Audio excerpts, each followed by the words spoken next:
বর্তমানে তেল হয়ে গেছে সোনার হরিণ। আর গতকালকে ঠাকুরগাঁও জেলা তেলের দাম বৃদ্ধি হওয়ার কারণে একটা ছেলে বিয়ে করছে, বিয়ে করার পরে প্রত্যেকটা মানুষেরা দাওয়াত খাইয়ে উপঢৌকন দেয়, উপহার দেয়। কিছু যুবকেরা যাইয়া কোনো কিছু উপহার দেয়নি, 5 লিটার পেট্রোল ওই বর আর বউকে উপহার দিয়েছে। যেহেতু বর্তমানে সোনার চেয়ে বেশি দাম তো এখন তেলের। বাজারে গেলে সোনা টাকাতে কিনতে পাওয়া যাচ্ছে, কিন্তু পাম্পে গেলে তেল পাওয়া। এই জন্য তেল উপহার দিয়েছে বিয়ের ভেতরে। কি আজব বাংলাদেশ, চিন্তা করে দেখছেন? এগুলো আমার দেশের মধ্যে কেন চলতেছে? মন্ত্রী বলতেছে তেলের কোনো অভাব নাই, তারপরে পাম্প কেন বন্ধ হলো? সরকারকে বলতে চাই, তেলের যদি অভাব না থাকে মালিকদেরকে ধরেন, পাম্প চালু রাখতে হবে। আর যদি পাম্পে তেল না থাকে আপনারা মিথ্যা তুয়াশা গল্প দিয়ে জাতির সঙ্গে ধোঁকাবাজি করবেন না। এই সংকট থেকে জাতিকে মুক্ত দিতে হবে। আমরা কোনো টেনশন বিপদের মধ্যে থাকতে চাই না। আপনি কি মনে করেছেন 5 দিন যদি তেল না থাকে পুরো দেশ অচল হয়ে যাবে?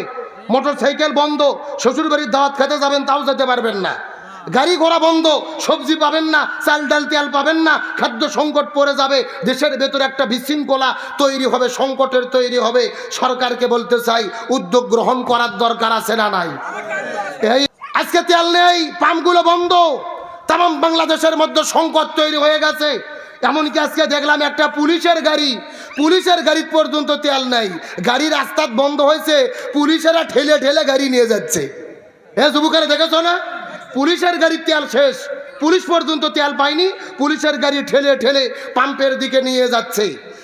ইরানে যুদ্ধ শুরু হয়েছে, বাংলাদেশের মন্ত্রী সবেমাত্র বলছে যে তেলের দাম বৃদ্ধি হতে পারে, সাথে সাথে তামাম বাংলাদেশের সবগুলো তেলের পাম্প বন্ধ।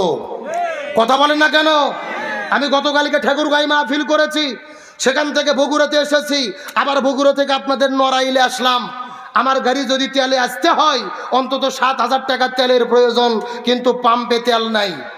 আজকে 80% তেলের পাম্প মালিকেরা বন্ধ করে দিয়েছে, আর 20% তেলের পাম্প চালু আছে। তাও মোটর সাইকেলকে তেল দিচ্ছে 200 টাকা, আর প্রাইভেট কারকে দিচ্ছে 500 টাকা। এখন আমার তেল লাগবে 7,000 টাকা, 500 টাকা করে যদি তেল নেই কয়টা পাম্পে যাওয়া লাগবে বলেন তো? 14টা পাম্পে ঘুরে আমাকে তেল নিতে হবে। যেদিন আমাদের নবীজি এই দুনিয়া থেকে বিদায় নিয়ে চলে গেলেন, ফাতেমার মতো পাগল এই দুনিয়ার মধ্যে আর কেউ হয় নাই।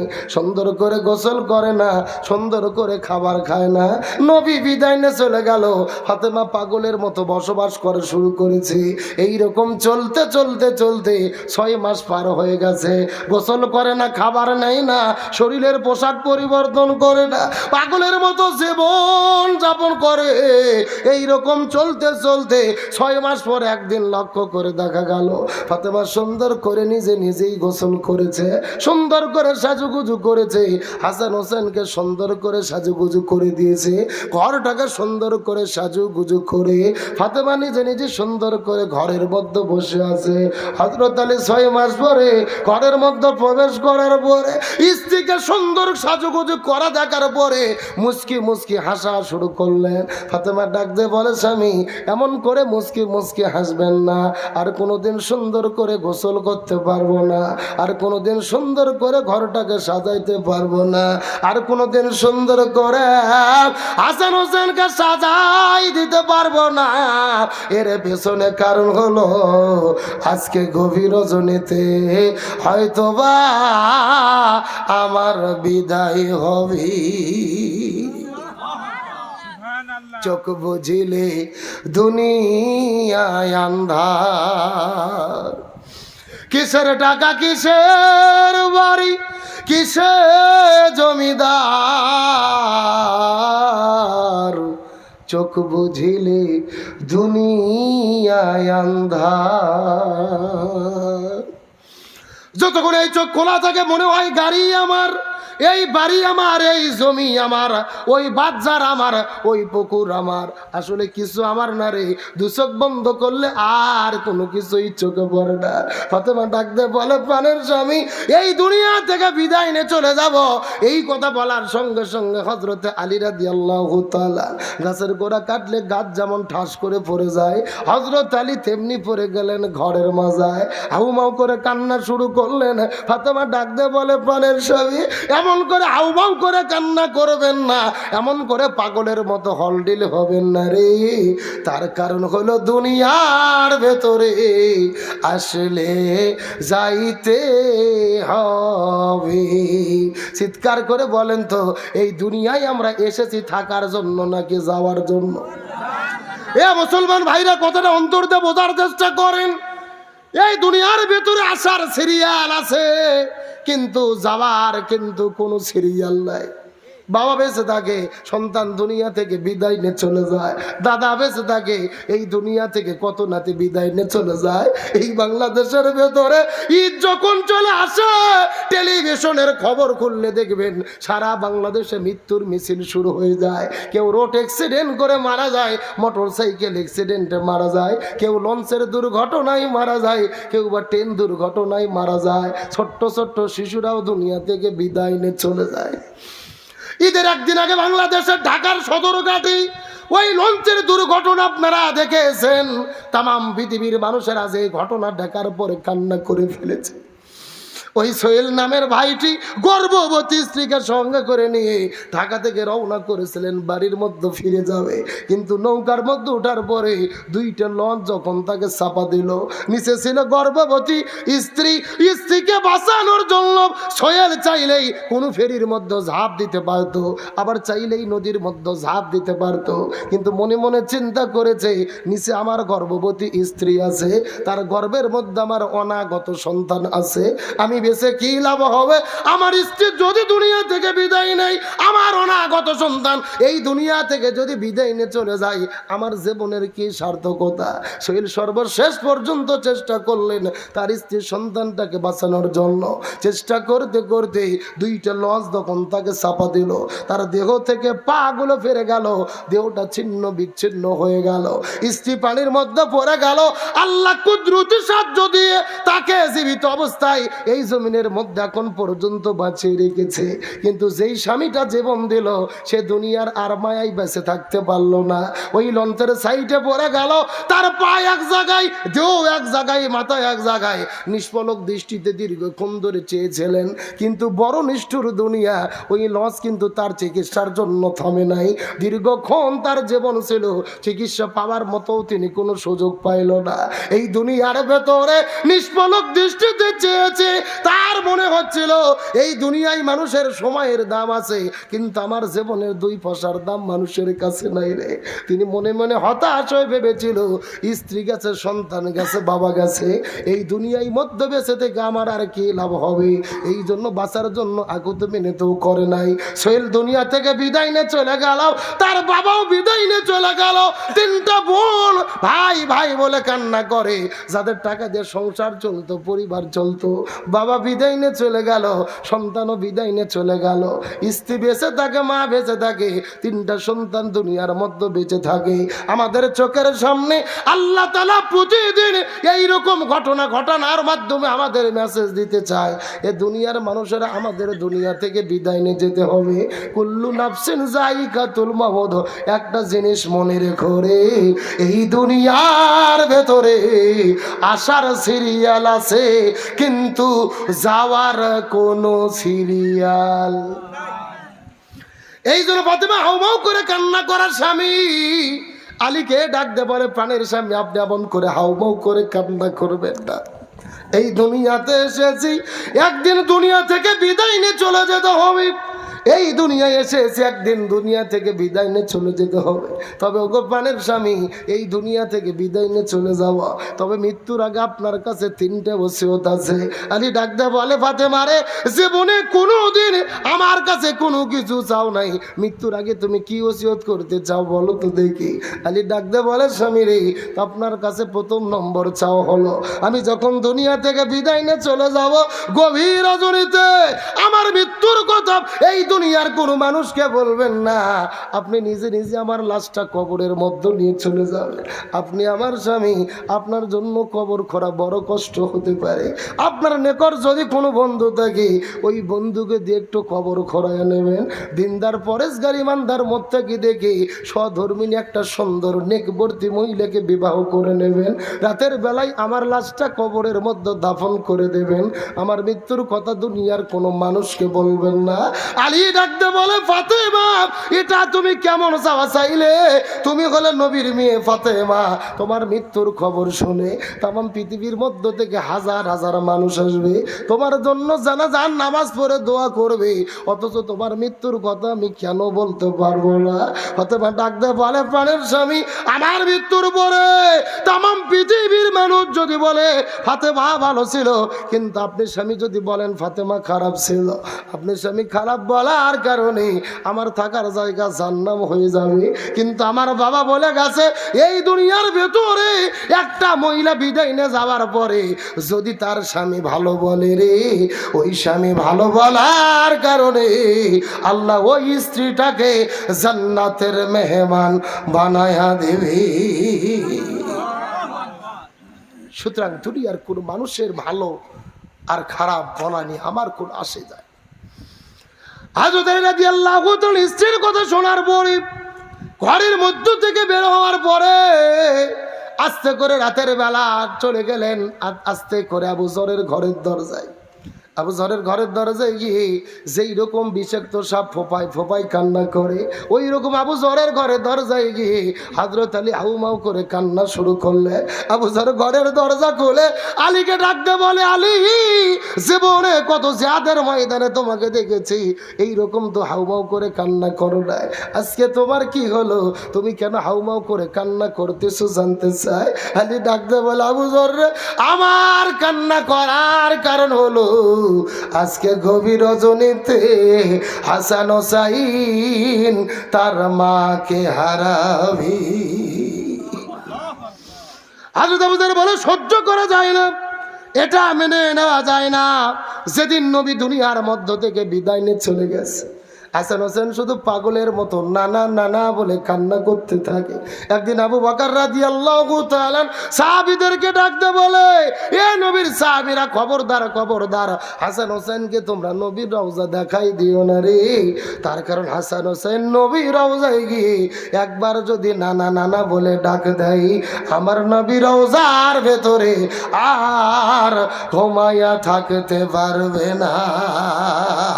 লিল্লাহ থাকবে ইসলামের আলো জ্বালায়া দিয়া নবী শুয়ে আসেন সোনার মদিনায়। সবাই বলেন, ইসলামের পতাকা উড়ায়া দিয়া নবী শুয়ে আসেন সোনার মদিনা। এই জন্য হযরত আলী ডাকতে বলে, আবু যর সহ্য করা যায় না, মেনে নেওয়া যায় না বলে কোনো লাভ হবে না, বরং তুমি জান্নাতুল বাকির পূর্ব কোণায় চলে যাও। ওই জান্নাতুল বাকির পূর্ব কোণার ভেতর ফাতেমার জন্য একটা কবর খনন করো। এই কথা বলার পরে হযরত আবু যর কাদের মধ্যে একটা কোদাল নেওয়ার পরে আস্তে করে যখন জান্নাতুল বাকির পূর্ব কোণায় চলে গেল, ওই জান্নাতুল বাকির পূর্ব কোণায় যাওয়ার পরে লক্ষ্য করে দেখে তিনি আশ্চর্যজনক ঘটনা, ওই জান্নাতুল বাকির পূর্ব কোণার ভেতরে একটা সবুজ রঙের বাতি জ্বলতেছে, যেই বাতির সঙ্গে কোনো তার নাই, যেই বাতির সঙ্গে কোনো সুইচ নাই, বিনা তারে বিনা সুইচে আল্লাহ একটা সবুজ রঙের বাতি জ্বালায়া রেখেছে। ওই বাতির ছায়া বরাবর এই জমিনের মধ্যে কবর হয়ে ছায়া পড়ে আছে। আবু যর ছায়া বরাবর কোদালটা কাদের মধ্য থেকে নেওয়ার পরে আস্তে করে যখন কবর করা শুরু করলেন, কবর করতে করতে ডাকতে বলে, কবর রে, খবরদার খবরদার, তুই বেদবি করবি না। এই কবরের ভেতরে এমন একজন মাইয়াত আসবে, এই দুনিয়ার ভেতরে জান্নাতের যারা যুবকদের সর্দার হাসান হোসাইনের মা ফাতেমা, এ কবর খবরদার খবরদার বেদবি করবি না। এই কবরের ভেতরে যিনি আসবেন তিনি আসাদুল্লাহিল গালিব হযরতে আলী, যাকে জান্নাতের সুসংবাদ দেওয়া হয়েছে, আলীর স্ত্রী ফাতেমা। এ কবর খবরদার খবরদার, তুই বেদবি করবি পারবি না। এই কবরের ভেতরে এমন একজন মহিষী নারী আসবেন, যিনি জান্নাতি নারীদের সর্দারনী মুহাম্মদুর রাসূলুল্লাহ সাল্লাল্লাহু আলাইহি সাল্লামের মেয়ে ফাতেমা। এই খবরদার কখনো বেদবি করতে পারবে না। এইরকম ভাবে হাউমাউ করে কান্না করে করে কবর করা যখন শুরু করে দিলেন, কিছুক্ষণ পরে লক্ষ্য করে দেখা যায় কবরের ভেতর থেকে গায়েব থেকে কে যেন চিৎকার করে ডেকে বলে, এ পৃথিবীর মানুষেরা ভালোভাবে জেনে না, আমরা কবর হাসান হোসেনের মা ফাতেমাকে চিনি না, আসাদুল্লাহিল গালিব হযরত আলীর স্ত্রী ফাতেমাকে চিনি না, আমরা কবর নবীর মেয়ে ফাতেমাকে চিনি না রে। আমরা কবর চিনি আমল যদি ভালো হয় আমরা কবর জান্নাতের বাগান হয়ে যাব, আর আমল যদি খারাপ হয় আমরা কবর কাউকে ছাড়ব না। এ নড়াইল লোহাগাড়ার মুসলমান কথাটা ভালো করে বোঝার চেষ্টা করেন। সারা জীবন ওয়াজ শুনে কোনো লাভ নাই। একটা কথার মাধ্যমে আমাদের জীবনটা পরিবর্তন হয়ে যেতে পারে। যেই কবর নবীর মেয়ে ফাতেমাকে চিনলেন না, যেই কবর আসাদুল্লাহিল গালিব আলীর স্ত্রীকে চিনলেন না, যেই কবর হাসান হোসেনের মাকে চিনলেন না, ওই কবর চিনবে আমল। এই জন্য 2 দিনের দুনিয়া কিসের ক্ষমতা, কিসের অহংকার, কিসের নেতা, কিসের খাতা, ওই কবর রাষ্ট্রপতি প্রধানমন্ত্রী দেখবে না, ওই কবর কিন্তু ধনী গরিব দেখবে না, ওই কবর কিন্তু এমপি মন্ত্রী দেখবে না, ওই কবর দেখবে আমল। এই জন্য আপনাদের সিদ্ধান্ত নিতে হবে। আল্লাহর কোরআন বলেছে, আল্লাযী খলাকাল মাউতা ওয়াল হায়াতা লিয়াবলুয়াকুম আইয়ুকুম আহসানু আমালা। আমি মানুষের জীবন সৃষ্টি করেছি পরীক্ষা করার জন্য, কারা কারা ভালো ভালো আমল করে অন্ধকার কবরের মধ্যে চলে আসতে পারে। এই জন্য 2 দিনের দুনিয়া, কখন আপনার মৃত্যুর ডাক আসবে আমি জানি না, কখন আমার মৃত্যু হবে আপনিও বলতে পারবেন না। আমি বগুড়া থেকে কষ্ট করে নড়াইলে এসেছি, ফিরে যেতে পারবো তার কোনো গ্যারান্টি নাই। এই জন্য আজকের প্রোগ্রাম থেকে আমরা সিদ্ধান্ত গ্রহণ করব, আল্লাহ আমাদের যতদিন বেঁচে রাখে 5 ওয়াক্ত নামাজ জামাতে পড়বো, রমজান মাসে রোজা রাখবো, হজ করবো, যাকাত দেব, কোরআনের প্রত্যেকটা বিধান মেনে চলবো। আমলিয়াতের জিন্দেগি গঠনের জন্য কারা কারা শপথ নিতে রাজি আছেন আল্লাহর কাছে কষ্ট করে 2টি হাত তুলে দেখায়া দেন। কবরের কথা শোনার পরে আবু যর কবর ছেড়ে ভয়ে দৌড়ানো শুরু করলেন। ওই কবর ছেড়ে আবু যর ভয়ে পালিয়ে যাওয়ার শুরু করে দিলেন। হযরত আলী রাদিয়াল্লাহু তাআলা আস্তে করে চলে গেলেন ফাতেমার ঘরের ভেতরে। যাওয়ার পরে লক্ষ্য করে দেখে ফাতেমা নিজেই শেষ গোসল করেছে, নিজেই কাফনের কাপড় পরেছে। ডানা খাদ্যে হাসানকে ঘুমাই দিয়া, বাবা খাদ্যে হোসাইনকে ঘুমাই দিয়া নিজেই শেষ ঘুম বিছানায় ঘুমাই গেছে। হযরত আলী ঘরের মধ্যে ঢোকার পরে ডাকতে বলে, ফাতেমা তুমি তো বড়ই চালাক ফাতেমা, নিজে শেষ ঘুম ঘুমাই গেলে, হাসান হোসেনকে ঘুম পাড়াই দিলে। কিন্তু সকালবেলা হাসান হোসেনের যখন ঘুম ভেঙে যাবে আর যখন মা মা বলে ডাক দেবে, তখন হাসান হোসেনকে আর কে ঘুম পাড়ায়া দেবে? এই কথা বলে হযরত আলী ফাতেমাকে কাঁধের ওপরে নিয়ে লাশটাকে নিয়ে জান্নাতুল বাকির মধ্যে যাওয়া শুরু করলেন। ওই জান্নাতুল বাকির পূর্ব কোণায় যাওয়ার আগে আলী চিৎকার করে ডেকে বলে, আবু যর কবর ছাড়, কবর ছাড়। এই আবু যর কবর ছেড়ে তুই পালিয়ে চলে যা। আমি ফাতেমাকে নিজেই তার লাশটা দাফন করতে চাই। ফাতেমা ওসিয়ত করে গেছে তার লাশটা দুনিয়ার কোনো পরপুরুষকে দেখানো যাবে না। আবু যর কোথায় কবর ছেড়বে? অনেক আগে তো কবর ছেড়ে ভয়ে পালিয়ে চলে গেছে। হযরত আলী রাদিয়াল্লাহু তাআলা ফাতেমার লাশটা কাঁধের উপরে নিয়ে ওই কবরের কাছে যাওয়ার পরে লক্ষ্য করে দেখে বিনা সুইচ একটা সবুজ রঙের বাতি জ্বলতেছে। ওই বাতির ছায়াটা কবর বরাবর হয়ে পড়ে আছে, কিন্তু কবর করা এখন পর্যন্ত সম্পূর্ণ হয় নাই। হযরত আলী রাদিয়াল্লাহু তাআলা এক কাঁধের উপরে ফাতেমাকে নিয়ে আর এক হাতের মধ্যে কোদাল নিয়ে ওই কবরটা করতে যখন কবর করা শেষ হয়ে গেল, আস্তে করে ফাতেমার লাশটা কবরের মধ্যে ঢোকায় দিয়ে আল্লাহর কাছে দোয়া করে বলে, আল্লাহ আমার স্ত্রী সহ সহধর্মিনী ফাতেমাকে আপনি মাফ করে দেন, তার থাকার জায়গা জান্নাতের মধ্যে করে দেন। এই রকম দোয়া করতে করতে হঠাৎ করে লক্ষ্য করে দেখে মাথার উপরের মধ্য থেকে ওই সবুজ রঙের বাতিটা কোথাও যেন উধাও হয়ে চলে গেছে। সবুজ রঙের বাতিটা খুঁজে পাওয়া যায় না। নিচের দিকে লক্ষ্য করে দেখে কবরটাও মাটির সঙ্গে মিশে গেছে। সবুজ রঙের বাতিও নাই, কবরটাও সামনে নাই। আলী পাগলের মতো কান্না করে করে দোয়া করে, আল্লাহ এই গভীর রজনীতে ফাতেমাকে কবরের মধ্যে দাফন করে দিলাম। ওই সকালবেলা হাসান হুসাইন যখন ঘুম ভেঙে যাবে, মা মা বলে কান্না করবে। আমি যদি তাকে বলি, এ হাসান হুসাইন তোর মা দুনিয়া থেকে বিদায় নিয়ে চলে গেছে, আমাকে যদি সন্তানেরা বলে বাবা আমার মায়ের কবরটা কোথায়, আমি কেমন করে কবরটা দেখাবো? এইরকম হাউ হাউ করে করে যখন কান্না করা শুরু করলেন, আসমানের মধ্য থেকে কে যেন চিৎকার করে ডাক দিয়ে বলে, আলী রে, তোমার স্ত্রী ফাতেমা দুনিয়ার ভেতরে এত সুন্দর পর্দার বিধান মেনে চলেছে, আল্লাহ ফাতেমার উপরে রাজি খুশি হওয়ার কারণে তাকে জহুরা নামক ডিগ্রি দিয়ে তার কবরটাকেও কিয়ামত পর্যন্ত আল্লাহ পর্দার ব্যবস্থা করে দিয়েছে। লিল্লাহ তাকবীর। এ মুসলমান ভাইরা, গভীর মনোযোগ। জৌরা মানে হলো মানিক মুক্তা। মানিক মুক্তার নাম আমরা সবাই কিন্তু কানে কানে শুনি, কিন্তু চোখে দেখতে পারি না। একই রকম ফাতেমার নাম দুনিয়ার মধ্যে সবাই শুনেছে, কিন্তু দুনিয়ার 4 জন পুরুষ ব্যতীত ফাতেমাকে কেউ দেখতে পারে নাই। 1 নম্বর হাসান, 2 নম্বর হোসেন, 3 নম্বর শেরে খোদা হযরত আলী, 4 নম্বর মুহাম্মদুর রাসূলুল্লাহ সাল্লাল্লাহু আলাইহি ওয়াসাল্লাম। এই 4 জন পুরুষ ব্যতীত এই দুনিয়ায় ফাতেমাকে যুবতী হবার পরে কেউ দেখতে পারে নাই। এই জন্য ফাতেমার কবরটাকে আল্লাহ জৌরা ডিগ্রি দিয়ে কবরটা পর্যন্ত পর্দা করে দিয়েছে। দুনিয়ার কোনো মানুষ ফাতেমার কবর খুঁজে পায় না। আজকে মা বোনদের ডাকতে বলে, মা বোনেরা, এই দুনিয়ার কোনো মডেল নায়িকার পাগল নয়, মা ফাতেমার ভক্ত হয়ে যান, আয়েশা সিদ্দিকা খাদিজার ভক্ত হয়ে যান। আজকে জহুরা নামক আলোচনা শোনার পরে ফাতেমার মতো জিন্দেগি যদি গঠন করতে পারেন, আল্লাহ ফাতেমার সঙ্গে আপনাদেরকেও জান্নাতের মেহমান বানাবে।